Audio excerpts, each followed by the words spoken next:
Hoy México no amaneció con una buena noticia. Amaneció con un número que no debería existir en ningún país que se diga en paz: más de 2.000 mujeres asesinadas en lo que va del año. No son cifras frías, no son estadísticas de un reporte técnico. Son vidas que se apagaron mientras el discurso oficial insiste en que vamos mejor. Detente un segundo y piénsalo.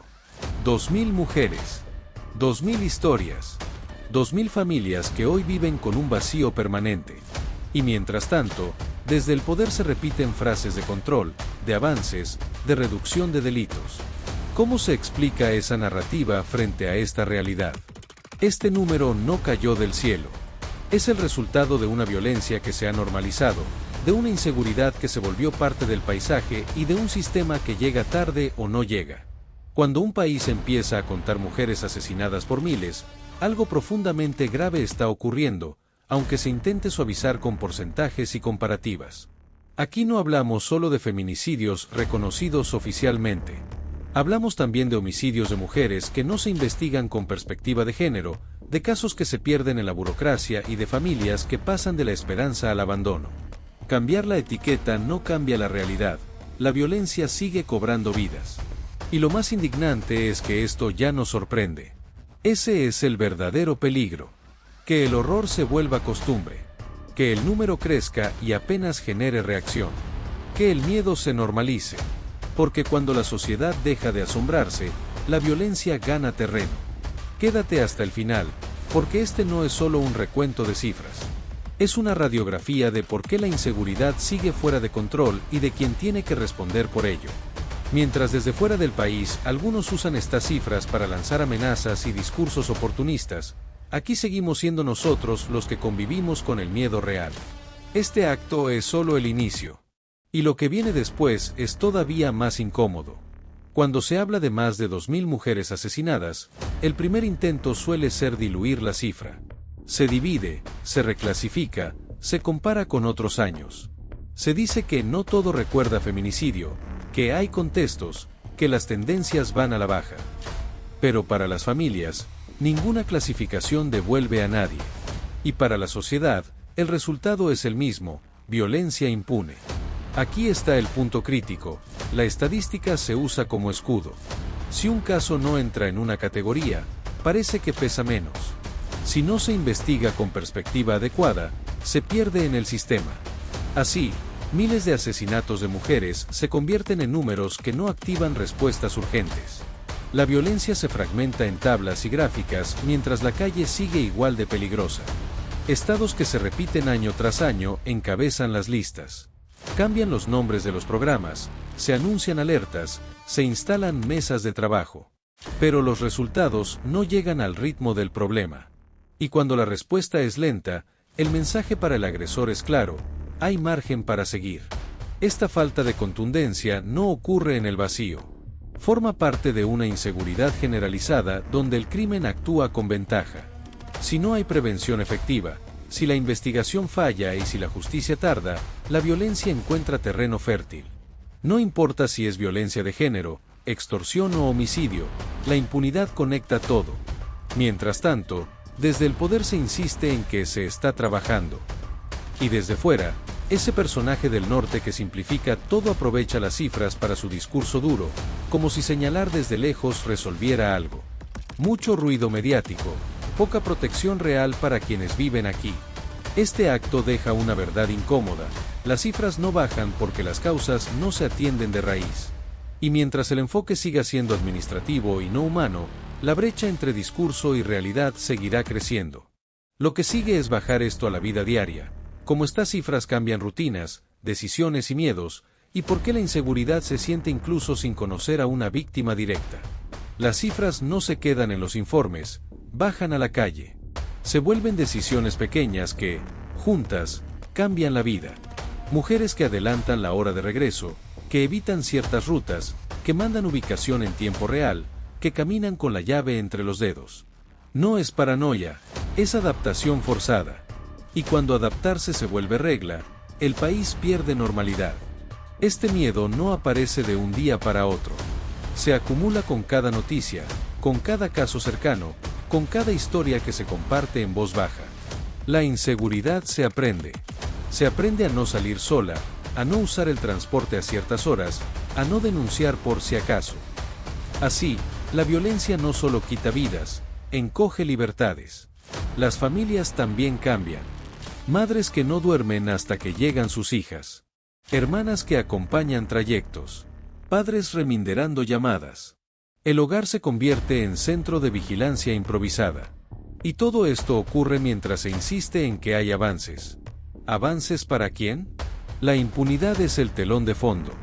Cuando los casos no se investigan con rigor, cuando la justicia tarda o no llega, el mensaje se repite: no hay consecuencias. Y sin consecuencias, la violencia se reproduce.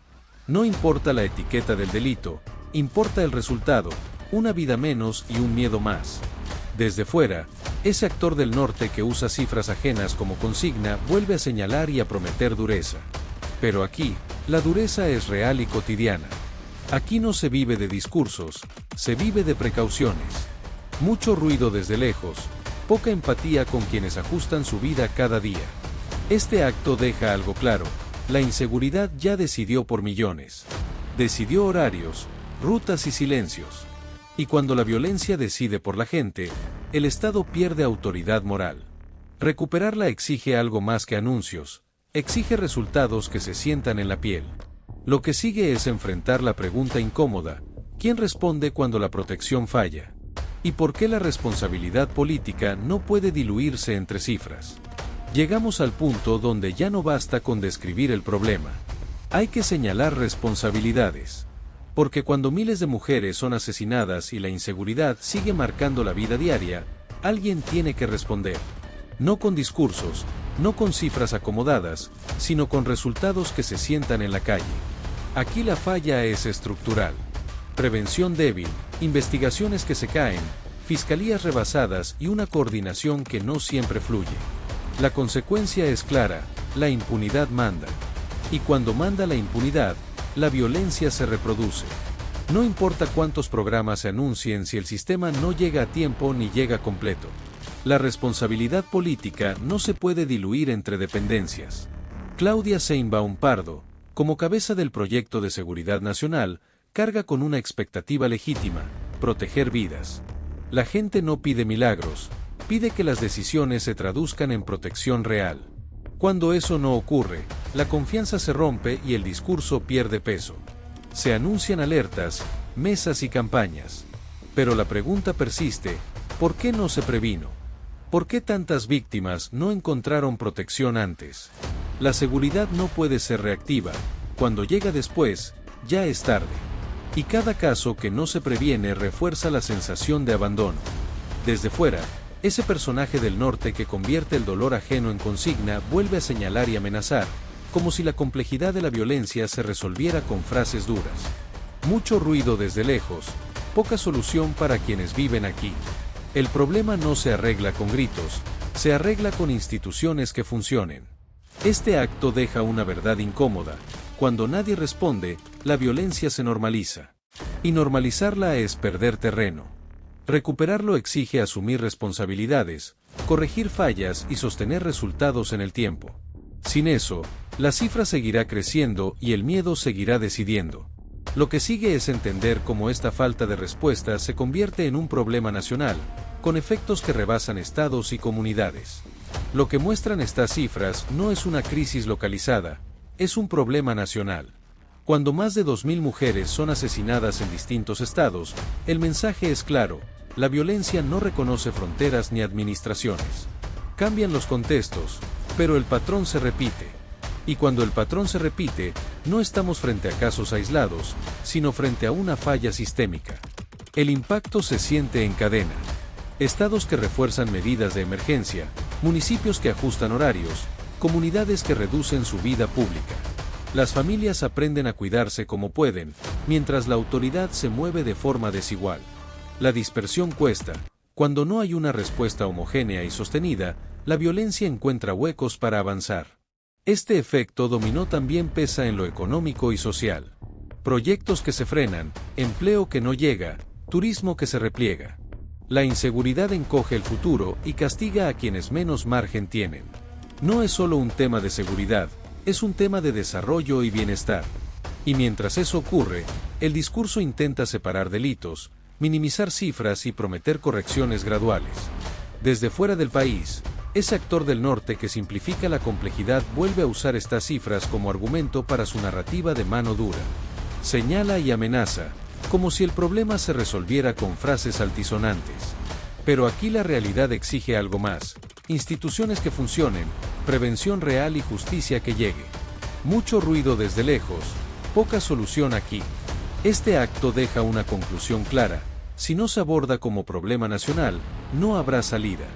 La violencia se mueve más rápido que las respuestas fragmentadas.